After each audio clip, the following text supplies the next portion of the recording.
Hello everyone, welcome back to our channel. Let's start with the news today. Biden learns from 2014's the importance of unity. Biden thinks he would be able to keep the current level of unity in the US and around the world if Putin sparked the kind of partisan breakdown that he did in 2014. When many top Republicans spoke admiringly of his strength and leadership, largely because he was taking on Barack Obama. Biden hasn't, as some in his party want, gone after Trump, brought up the attack on the 2016 elections, or attacked Republicans for voting against the former president's first impeachment when Trump leveraged withholding military aid to Ukraine in a pursuit of dirt on Biden. The crisis in Ukraine is clarified what was at stake back then, and there should be accountabilities for that, said Republicans since Patrick Maloney, the chair of the House Democrats campaign arm. I don't think it makes sense to play politics with the world. I think it makes sense to be a moral voice for what's right and what's wrong. And I'm proud that belong to a parties. And we have a president who knows the good guys and bad guys in Ukraine, and the other side seem to be struggling with that. That message won't come from a president himself. Putin's wanted to divide us. We are being united. It's important that we send that signal to the world, the White House aide said.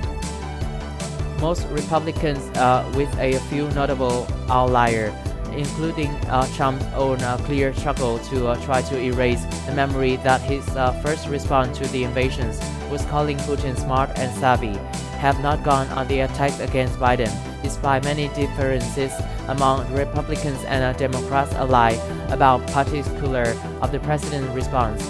Republicans have not, though, been convinced on the other part of Biden's strategies, calling rising fuel costs, Putin's price hike, and Putin's gas tax as an attempt to assuage borders.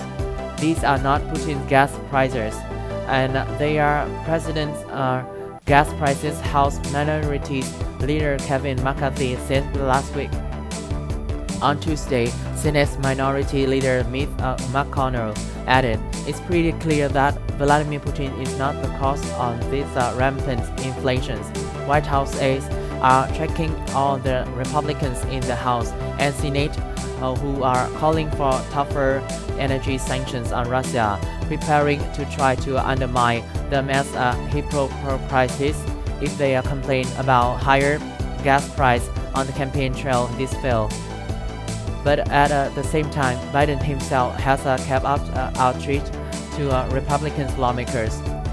That included personally briefing all four top congressional leaders together last month and surprising a bipartisan delegations to the Managed Securities Conference with a call to thank them for their support. During that call, Vice President Kamala Harris held her cell phone to a microphone so the lawmakers could hear Biden speaking from behind the desk in the Oval Office.